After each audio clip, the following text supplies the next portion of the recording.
खुलुमबाय। गोजोन फुंबिलिनि गासैबो बडलेण्ड बुब्लिनि अनसायगिरिफोरखौ बरायग्रोबाय।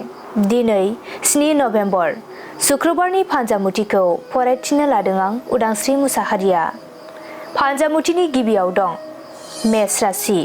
नोंथाङा गावनि लोगोजोंनो फान्दाय जानो हागौ, गोसोआ जोबोरैनो दुखु मोनगोन। वृष राशि।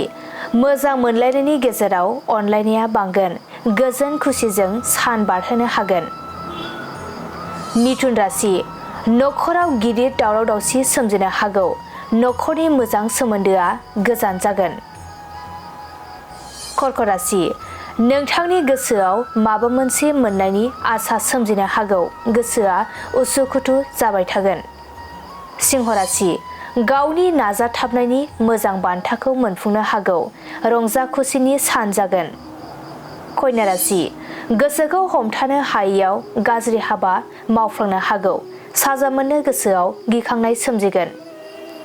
तुला राशि। नोंथांनि मोजां सोमोन्दोखौ गुबुना मेगन सागोन, गुबुननि गाज्रि नोजोराव सोमोन्दोआ गावस्रालायनो हागौ। वृष राशि। माबा मोनसे जाफुंसारनायनि लामायाव फैगोन, गोसोआ खुसिजों साग्लोबसारगोन। धनु राशि। गोबावनिफ्रायनो लानाय थांखिया फेलें जानो हागौ, हाबा मावनो गोसो बायगोन। मकर राशि। फिसा दायनि थाखायनो सोरजोंबा नांलायलायनाय जानो हागौ, गोसो हमथाना थानांगोन। कुम्भ राशि। मोजां हाबाफोराव आन्दायनांनो हागौ, मोजां खाबुफोरखौ खोमाना लानांगोन।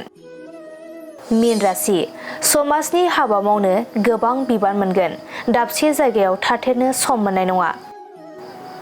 दिनै सानसेनि राशि फरायथिनायाबो एसेनोसै। आसा खालामो नोंथांनि दिनैनि साना मोजाङै मोजां थांगोन, बेखौ बडलेण्ड बुब्लि नखरनिफ्राय मिजिंथिबाय। गोजोन्थों।